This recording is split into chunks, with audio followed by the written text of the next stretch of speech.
Hello friends, আসসালামু আলাইকুম। তোমরা সবাই কেমন আছো? আশা করি ভালো আছো, ভালো থাকবে চাইবো।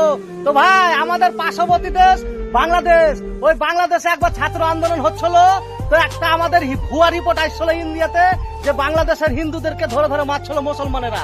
সেই ভুয়া রিপোর্ট শুনে আমাদের কি বাঙালিদেরকে উড়িষ্যাতে ধরে ধরে মারছিল, আমাদের ওয়েস্ট বেঙ্গলের বাঙালিদেরকে উড়িষ্যায় ধরে ধরে মারছিল। তাই বলছি, এখন যে বাংলাদেশে বন্যা, কে হিন্দু কে মুসলমান কেউ দেখবে না বন্যাতে, সবাই ডুববে।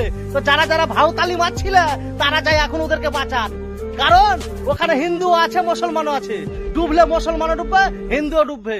তা বলছি, বাংলাদেশকে যারা নিয়ে রোস্ট করছো সামান্য ইলিশ মাছ পিলিশ মাছের জন্য, ওরাই জানে কৈখালিতে কত সব কষ্টতে আছে। গরু ভেসে যাচ্ছে, মহিষ ভেসে যাচ্ছে, মানুষ বাচ্চাগুলো কান্না করছে, দেখে বুকটা ফেটে ছাড়া। তা আপনারা ওই নিয়ে ইলিশ মাছের রোস্ট করছেন। কোন একটা মহিলা নাকি বলছে মুতলে বাংলাদেশ ডুবে যাবে।